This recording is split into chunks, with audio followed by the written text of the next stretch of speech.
రేవంత్ రెడ్డి ప్రభుత్వం ఏం చేస్తుంది? రేవంత్ రెడ్డి ప్రభుత్వం వచ్చిన తర్వాత ఆనాడు 40 ఏళ్ల క్రితం 50 ఏళ్ల క్రితం కట్టుకున్న ఇల్లు ఇది చెరువు పక్క ఉంటుంది, మురికి కాలువ పక్క ఉంటుంది, ఇది దేవాలయ భూమిలో ఉంది, ఇది అసైన్మెంట్ భూమిలో ఉందని చెప్పి డోజర్లు పెట్టి కూలగొడుతున్నారు. పేదల ఇల్లు కూల్చున్నప్పుడు కూలగొట్టద్దని చెప్పి కొట్లాడే పార్టీ భారతీయ జనతా పార్టీ. నేను కొట్లాడుతున్నా 4 నెలలు కొట్లాడినా హైడ్రాకు వ్యతిరేకంగా, 3 నెలలు కొట్లాడినా మూసి పక్క పడిన ఇల్లు కూలగొడుతున్నాడు. ఇల్లు కూలగొట్టకండి, ప్రభుత్వం అనేది ఇల్లు ఇవ్వాలి తప్ప ఇల్లు కూలగొట్టే ప్రభుత్వంగా ఉండద్దని చెప్పి కన్నెర చేసిన పార్టీ భారతీయ జనతా పార్టీ. గుర్తుపెట్టుకో. మీకు దమ్ముంటే మా వాళ్ళకి ఇచ్చిన హామీల ప్రకారంగా నా ఆడబిడ్డలకు 2,500 రూపాయల అకౌంట్లు ఈ నెల ఎడుతుందా? నీకు దమ్ముంటే 65 సంవత్సరాలు నిండిన ముసలి వాళ్ళకు పెన్షన్ ఇయ్యి, భర్తలు వదిలిపెట్టిన ఒంటరి మహిళకు పెన్షన్ ఇయ్యి, భర్తలు చనిపోయిన ఆడబిడ్డకు పెన్షన్ ఇయ్యి, నువ్వు ఆడబిడ్డకి స్కూటీ కొనిస్తా అని చెప్పిన స్కూటీ ఇవ్వు, నౌకరి వచ్చేంత వరకు 4,000 రూపాయలు నెల అభివృద్ధి ఇస్తా అని చెప్పిన గదివ్వ చేత కాదు, రైతు బంధు టైంకి ఇవ్వడం చేత కాదు, మనకిచ్చిన హామీలు ఇవ్వడం చేత కాదు, కానీ ఇల్లు కూలగొట్టు మాత్రం చేతనవుతుంది, పేదల భూములు గుంజుకునే మాత్రం చేతనవుతుంది. గందుకే కాంగ్రెస్ పార్టీకి ఓటు వేయద్దు. బీఆర్ఎస్ పార్టీకి ఎందుకు ఓటు వేయాలి? ఈయనలో తెలంగాణ ప్రజలు మంచి చేస్తాను అనుకుంటే తన కుటుంబం, తన సంపాదన, తన ఒక రాజు లెక్క చక్రవర్తి లెక్క ఉండని చెప్పి బొందబెట్టాం మనం. ఇవాళ ఒకటే, రాబోయే కాలంలో దేశమంతా మోడీనే. ఇవాళ మోడీ ఏం చేస్తుందో మనం చూస్తున్నాం. మన సంస్కృతి, మన సాంప్రదాయాలు, మన విశ్వాసాలు, మన దేవాలయాలు, మన జాతి, భారత జాతి కీర్తి పతాక, పేదల కడుపు ఆలోచించేవాడు మోడీ. గుర్తుపెట్టుకోండి.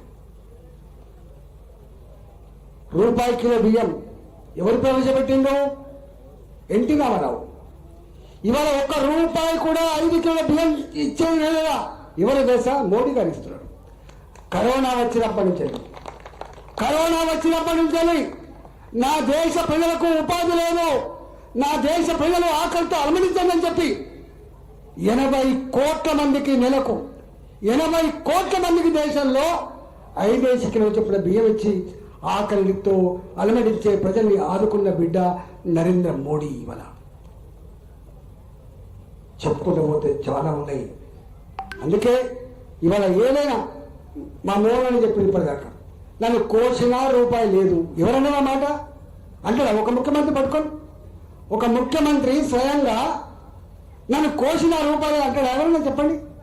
మీకు తెలియదు, తెలంగాణలో మీరు సబ్బు బిల్ల కొన్నా, అగ్గి పెట్టె కొన్నా, ఒక చీర కొన్నా, ఒక టీవీ కొన్నా, ఒక సైకిల్ మోటార్ కొన్నా, ఒక ట్రాక్టర్ కొన్నా, నువ్వు కట్టే పన్నుల పైసలు తప్ప వాళ్ళ పైసలు కాసుమా? మనం కట్టే పైసలు తక్కువ కాదు. మీకు తెలుసా తెలియదు? ఇవాళ ఒక్క గ్రామీణ ప్రాంతంలో పేదలు తాగే లిక్కర్ మీద ప్రభుత్వానికి వచ్చే డబ్బెంతో తెలుసా మీకు? 50,000 కోట్లు. 50,000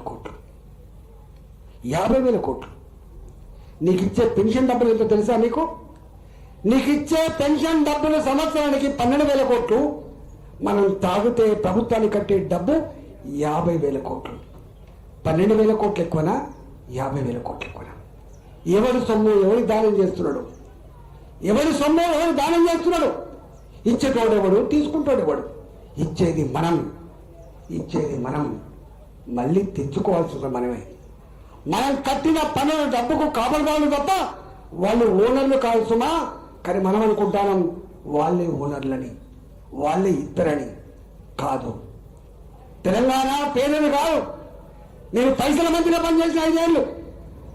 దేశం మొత్తంలో తక్కువ జనాభా ఉన్న చిన్న రాష్ట్రమైనా అత్యధిక డబ్బులు వచ్చేది తెలంగాణ రాష్ట్రం నుంచి వస్తే గుర్తుపెట్టుకో. అందుకే నేను ఒకటే ఇవాళ ఇప్పటిలాగా చెప్పిండు, వ్యాపారం చేసుకుంటారు కేకండి. నీ కళ్ళ ముందుండి నీ పెన్షన్ ఇప్పించే బిడ్డ, నీకు రేషన్ కార్డు ఇప్పించే బిడ్డ, నీకు ఒక ఇల్లు కట్టించడానికి సహకరించే బిడ్డ, పిలిస్తే పలికే బిడ్డ. ఓ పోలీస్ స్టేషన్ పని ఉంటే, ఓ ఎంఆర్ఓ ఆఫీసర్ పని ఉంటే పిలిస్తే పలికే బిడ్డకు ఓటు. ఆ ఓటు ఇలా సత్యనారాయణకి వేయండి, మంగమ్మకి ఏమని చెప్పడానికి ఇక్కడికి వచ్చిన కాబట్టి నేను నీకు ఇక్కడనే ఉంటా. మీకు తెలుసు నా గురించి 35 ఏళ్ళుగా నేను ఇక్కడనే పెరిగాను కాబట్టి, 25 ఏళ్ళుగా రాజకీయాల్లో ఉన్నవాడిని కాబట్టి మీరు వెయ్యండి, ఆశ్రయించండి. తప్పకుండా మీకు ఎక్కడ ఏ పని అన్నా కూడా చేసి పెడతా అని చెప్పి మనవి చేస్తూ సెలవు తీసుకున్నా. భారత్ మాతాకి